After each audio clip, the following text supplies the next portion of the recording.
Seguimos con días por aquí. Este vídeo verás que va en horizontal y va un poquito más largo, básicamente por un tema de configuración de YouTube, y en el mismo vamos a hablar de cómo podemos aprovechar el concepto de cadena de restricción para clases de pilates o sesiones en las cuales trabajes con autocarga. A partir de ahí vamos a establecer puntos que yo creo que son de utilidad, sobre todo para entender por qué hacemos según qué, y que seguramente ya estamos aplicando.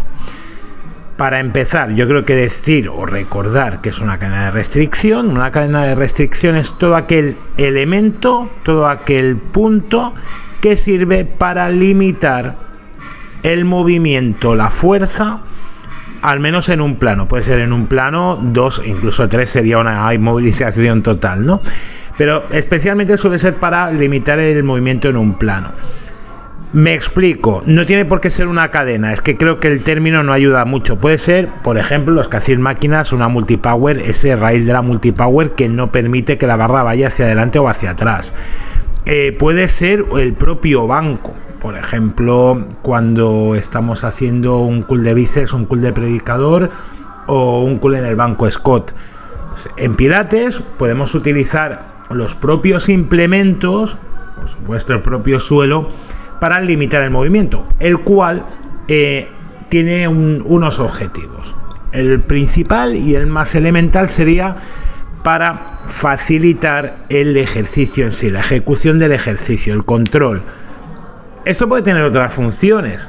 Si tú tienes un ejercicio que sea más fácil a nivel de controlar, y ahora sí que también explicaremos por ahí, puedes llegar más cerca o puedes alcanzar el fallo muscular.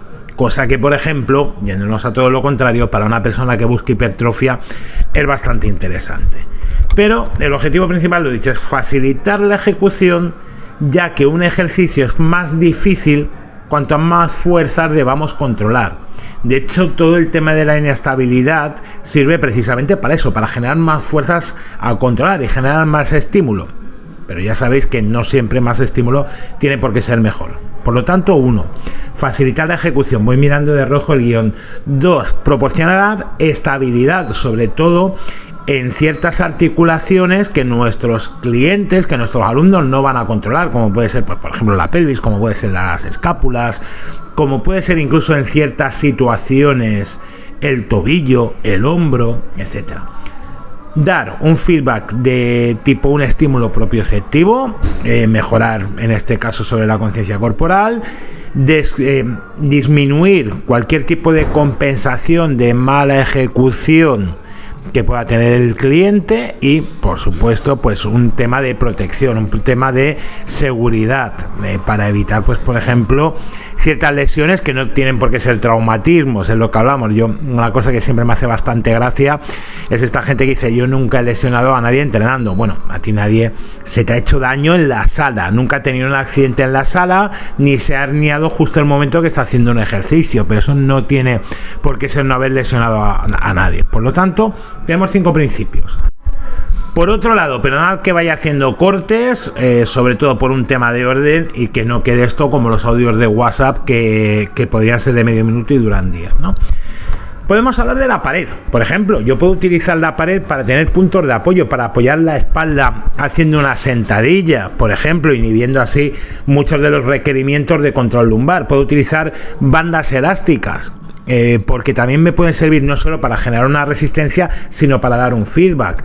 Puedo utilizar el propio fútbol no solo para generar inestabilidad, sino para generar estabilidad, todo lo contrario. Podría utilizar, pues, cualquier tipo de implemento, como puede ser un aro como punto de apoyo, como pueden ser toallas o sobre todo, pues, lo que serían los ladrillos que se llaman de yoga. No se tienen por qué utilizar únicamente en yoga. Podrían ser cojines, almohadas, o de hecho algo que hemos comentado alguna vez, la propia maquinaria de pilates sirve en muchas ocasiones para ayudar a controlar el movimiento, cosa que en un pilates suelo a veces no es tan fácil. De hecho, otra cosa es la logística, otra cosa son los medios que tenemos, pues se empieza por pilates suelo. Tal vez lo ideal, en un contexto diferente al que tenemos, pues sería que muchos clientes comenzaran por Pilates máquinas y tal vez llegar a Pilates suelo. Claro, esto si tenemos una sala de un gimnasio como tenemos aquí con 15, 20 alumnos, no vamos a tener máquinas para todos, lógicamente, y si no es un trabajo más de estudio, más con menos clientes, más elitista, etcétera. Por lo tanto, tenéis ahí, lo dicho, voy a ir haciendo cortes y así. Lo dicho, voy haciendo cortes y así también lo tenemos un poco más controlado y sobre todo más ordenado, que yo suelo desvariar mucho. Cosillas que podemos aplicar, pues vamos a dar una serie de ejemplos, si os parece, sobre ejercicios. Yo he apuntado aquí unos cuantos. Vamos a ver. Aquí los tengo. Pues por ejemplo, ejercicios en los que tengamos piernas al aire, como podría ser un 100, como podría ser un dead back, apoyar pies o incluso manos en el dead back, que es una regresión que se utiliza bastante para limitar y facilitar el control, curiosamente, de columna, aunque apoyemos brazos y pierna, ¿no? Mantener esta espalda en zona neutra. Pues por ejemplo, el curl pélvico, podemos utilizar el fútbol para apoyar los pies. No es una restricción tan rígida como por ejemplo la pared, nos permite cierto rango de movimiento, sobre todo si el balón no está demasiado hinchado. Pues podríamos hacer un spine twist sentado, por supuesto, con un aro entre manos. De esta manera también nos daría una referencia, nos ayudaría al control.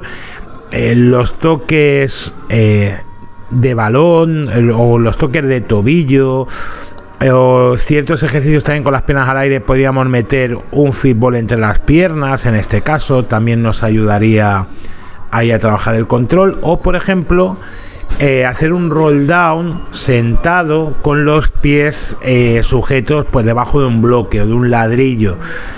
De esta manera, sobre todo el utilizar superficies elevadas con cojines, con ladrillos, nos podría ayudar sobre todo a compensar y ayudar a personas con sobrepeso, con muy mala alineación de columna, sobre todo a nivel lumbar. Yo, por ejemplo, en sala muchas veces hablo del remo sentado. Es muy difícil que una persona con poca movilidad de cadena posterior o una persona con sobrepeso pueda tener la zona lumbar en un rango o en una zona neutra. Esto yo diría que es prácticamente imposible muchas veces. Por lo tanto, ahí os diría los ejemplos. Para acabar, y paso al siguiente punto, deberíamos o nos convendría mucho empezar a combinar ejercicios con cadenas de restricción, ejercicios muy específicos, por varios motivos. Una es si una clase de pilates dura 50-55 minutos, pues tampoco es necesario estar machacando el core con estímulos de alta concentración. Igual no es una carga excesiva, pero sí de demasiado control todo el rato. Luego, para clientes de iniciación o que por ejemplo vengan de una lesión, y esto creo que es un concepto muy equivocado que a veces pasa con el entrenamiento de propiocepción. Durante muchos años, ahora ya se trabaja mejor, como que se ha llevado mucho el trabajo propioceptivo a superficies inestables. Cuidado con eso, porque si la persona no controla el movimiento, lo que hacemos es potenciar la descompensación. Estamos potenciando precisamente la lesión, ¿no? Por lo tanto, trabajar de forma analítica, descargar a nivel de ciertos estímulos la sesión completa, dar indicaciones más fáciles, enseñar o aplicar ejercicios que sean nuevos u otros que tenemos muchas veces en una batería limitada, pero nuestro alumno, nuestro cliente, nuestro grupo no los puede ejecutar. Hemos hablado mucho, poner el ejemplo más fácil, no todos estos ejercicios en los cuales pues debemos controlar piernas al aire, o incluso hay implicación de control de core sobre musculatura, control de la cadera y control torácico, cosa que no es precisamente nada fácil. Por lo tanto, lo dicho, seguimos aplicando conceptos que igual pueden parecer muy generales de entrenamiento y más propios de una sala, pero que sin embargo, bien aprovechados en Pilates, nos dan una cantidad de herramientas y sobre todo de recursos cuando estamos trabajando con grupos y, por ejemplo, pues cuando estamos trabajando con personas pues, de mismo nivel y tenemos que tener cierta uniformidad porque, lo dicho, si estamos con 10, 12, 15 personas no podemos marcar 15 ejercicios diferentes en cada secuencia. Así que, por lo tanto, muchísimas gracias y seguimos comentando dudas que me habéis presentado. Un saludo.